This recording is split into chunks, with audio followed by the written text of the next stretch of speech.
Hello and welcome, friends of Dinokeng Game Reserve. This is Matt's Habitat, and I'm your host, Matt Templey. I'm a wildlife monitor for Dinokeng Game Reserve, and in this series, we uncover some of the remarkable stories on what it takes to make a place like Dinokeng Game Reserve work. Coming to you from the heart of Dinokeng Game Reserve, alongside this beautiful waterhole. Answer the sky, basically. Hello, everybody, and welcome to another episode of Matt's Habitat with me, Matt, your host. Today we have Charl as our guest. Welcome, Charl. Thanks for your time and joining us. Thanks, Could you just give us a brief intro into yourself, who you are, and how you are involved in the game reserve? Right. Thanks, Matt. I'm from Kwalata Game Lodge, and basically I grew up here. I think I'm one of the oldest members of the game reserve. Grew up all my life being a resident of the Hammanskraal region. The amazing part is when I grew up, there was no game at all. I was also in the local school down the road. We used to travel with a bus on all the roads in the game reserve, having bus stops where we used to pick up all the kids going to school. And I can tell you my 7 years spending on a bus, there was very few game that we ever saw. We were also then having a small cattle farm.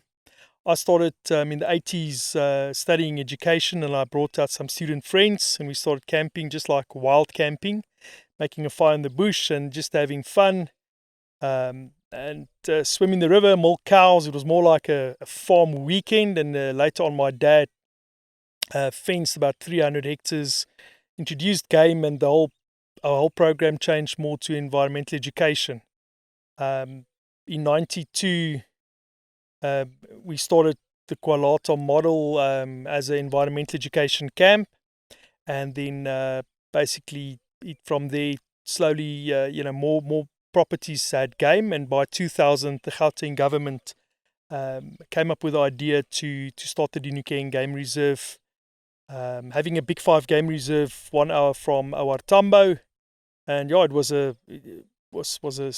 we supported the idea. I was also part of the exco negotiating with landowners to drop their fences. And over a 10-year period, we had a negotiation phase, and by 2010, the first Big 5 arrived. So it's amazing to see what has happened over this last 20 years from starting negotiations to where we are today. Yeah, I mean, I've always, I'm fairly new in comparison to the game reserve compared to you, but I've always wondered what it looked like before Big 5 was introduced. Obviously having Big 5 has a dramatic impact on the environment, on grass species, tree species, and whatnot. So I've always been very intrigued into what it would have looked like, 20 years ago. Charl, you mentioned a bit about Kwalata.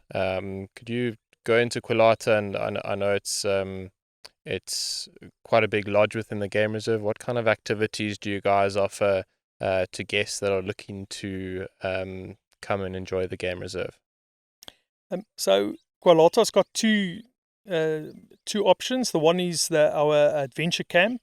Like I mentioned, I started with adventure camps in 1992. I started with adventure camps, and we are still doing adventure camps. So that camp for school groups, leadership camps, focusing on environmental education, team development.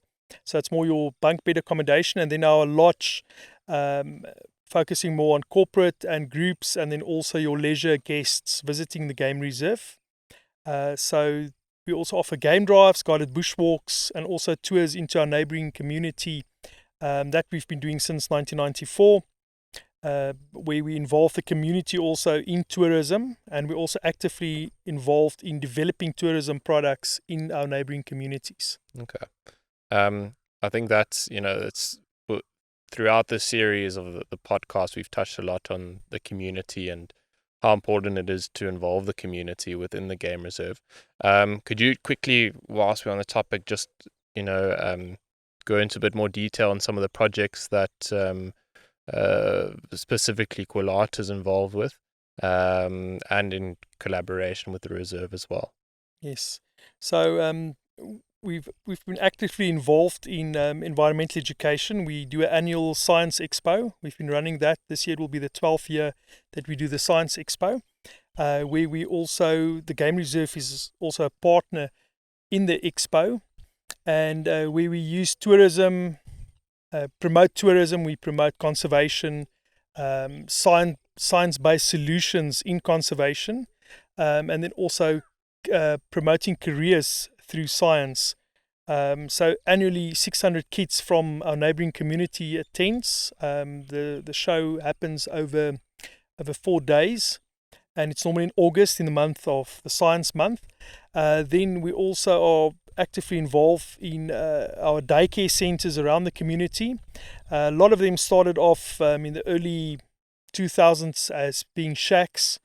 We assisted in terms of classroom development, then kitchen development, and to date we've also developed about 10 flush ablutions in the community at daycare centers and also at old age homes. So the old age home side, there's 2 old age homes in our community, TLC Old Age Home, which we've been actively involved in changing the infrastructure.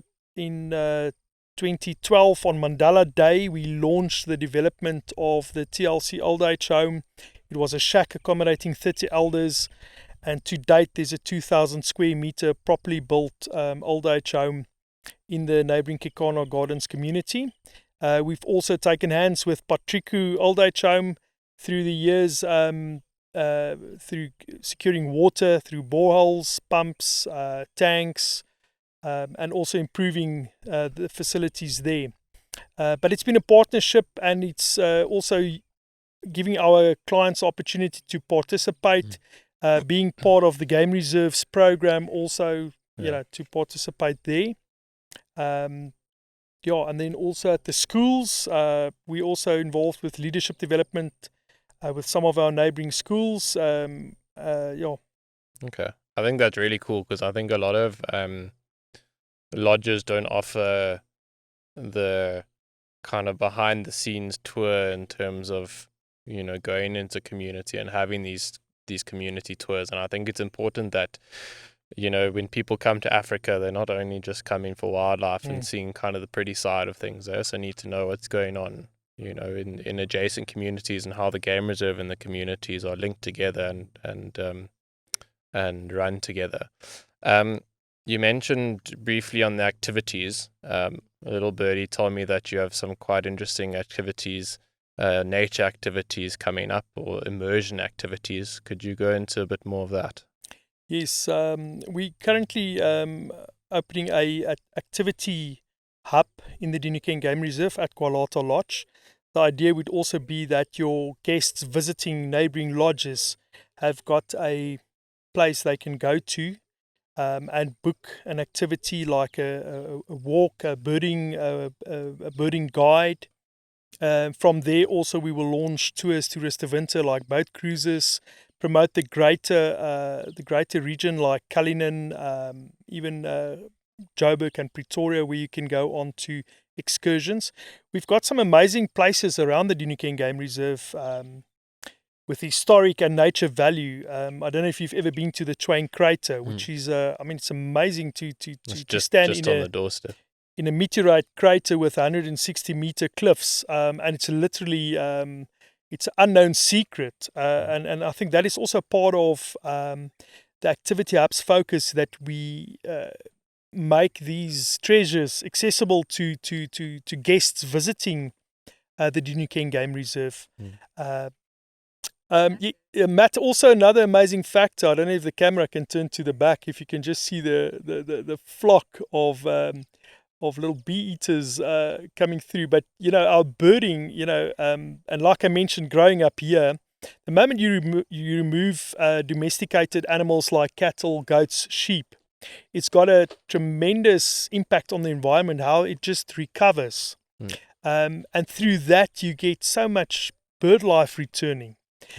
So we really also putting in a strong emphasis on the birding experience that the Dinokeng Game Reserve has got on offer. We currently have got guides from our community that's being trained by BirdLife South Africa, that's stationed at the lodge. which you can book and which can go with you on a private safari, or they can take you on a guided walk at the lodge. So that's also a new feature that we will be focusing on a lot. Charl, throughout the series, we've spoken a lot about landowners and the importance of landowners in the reserve in terms of contributing their private properties to the greater game reserve. You mentioned that you were part of the committee, the negotiating committee, to try and start the kind of monumental task of trying to get everyone to buy into the idea of Dinokeng. For yourself as a landowner, firstly, what was the attraction of putting your property into a Big Five game reserve? And over the last 12 years that Dinokeng's been up and running, has it lived up to your expectations? And what would you say to a new time buyer looking to buy into Dinokeng? Matt, yes, it has. It's amazing. I mean, the experience that we're having tonight here, sitting in this beautiful environment, the nature experiences that we've got on offer, being part of a greater habitat. Like I mentioned, when I grew up, there was no game, but how amazing is it to drive to work and there's rhino in front of you, or you see a cheetah kill. And then we are just like half an hour from the city. And I think the other success is that we've created a sustainable nature experience for our residents and for our visitors. So it's an amazing success story, and I think that is the beauty, to be part of this amazing success story. To me, I think it's still a stepping stone. We're not there yet. The objective was 40,000 hectares. We're currently on 20. So I must say, there's still a lot of hard work, and I will not rest until we get to the 40, and maybe if we're at 40, 100 is so much achievable. And imagine having a proper Big Five ecological system in Gauteng, with free roaming Big Five, a lot of tourists, the amount of jobs that we create, the amount of change, positive change that has happened in this little town called Hammanskraal. I mean, it's amazing to see what you can achieve if you really commit to it. So for any potential buyer or guests arriving here, sometimes you always think this is what it was like, but it's not the case. I mean, there was a lot of hard work in it, and unfortunately there is still a lot of hard work to be done, because you also deal with personalities and people. It's not just animals. And I think which sometimes makes it a bit more complex. The animals are the easy part. Yeah, the animals is the easy part. Until you wake up with the elephant, in front of your room, that's still a blessing, I suppose. Rather an elephant than something else. Yeah. So, but or lying in bed and listening to a spotted hyena. I mean, outside your window. I mean, it's unimaginable. Yeah. And if you told me this is what it would have been 20 years ago, I mean, it far excelled my expectation. I mean, we've got various wildlife groups, and some of the top photographers of South Africa. I mean, you must see the photos that's been taken. It can be anywhere in Africa, and guess what? It was taken in the Dinokeng Game Reserve. So that is a major achievement, what this nature offering is presenting out. For sure. Last couple of questions. What is one thing you want people to know about Dinokeng Game Reserve? Matt, Cape Town might have the mountain and the sea. We've got three things they don't have. That is location, location, location. Yeah. So we're close to the market. We're so accessible. I mean, we literally 1 hour's drive from OR Tambo.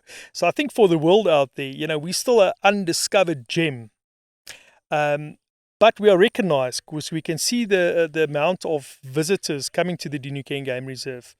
The amazing part is having nature on the city's doorstep.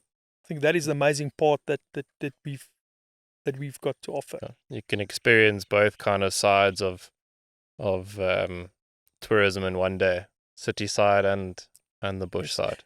So I think the beauty about the Dinokeng Game Reserve is you can experience culture and you can experience nature. And it's the perfect combination of Africa in a day. And that has always been the vision. Yeah. And that's the offering that we've got that makes us so unique. Good stuff. Last question. What is your favorite animal and why? Yes. Now you're putting me on the spot. And Most difficult question of the day. My favorite animal. Let's see. So my favorite animal, I would say the ant bear. It's an amazing animal. And you know why? They didn't occur here. They came back. And what they do is they create accommodation on the one side. I mean, the amount of brown hyena dens that we've got in ant bear holes, honey badgers. I mean, they've got such a big impact on the rewilding, attracting more animals, providing accommodation for animals. So the ant bear is a very special animal. And guess what? They were not introduced. They came back on their own. Yeah, that's very cool. Another conservation success story, I suppose. Definitely. And we can also add the brown hyena. Yeah. They were not introduced. They came back on their own. And there's numerous species that came back. There was no fish eagles when I grew up. Imagine that. I mean, today, if we just sit somewhere, we hear fish eagle. Hear them, yeah. There was no fish eagle at all. No caracal, no serval. Sure. And we've got so many beautiful sightings of those rare animals that just arrived because of this nature destination that was established. That's very cool. Incredible. Cool. Thanks so much, Charl, for joining us and for giving your input. And yeah, thanks so much for the effort that you've put into helping Dinokeng achieving what it is, whether it be with the community or land restoration and all that. And it's much appreciated. And I think it's kind of started a legacy to what Dinokeng can become. So thank you very much, and until next time. Thank you very much, Matt. Thanks.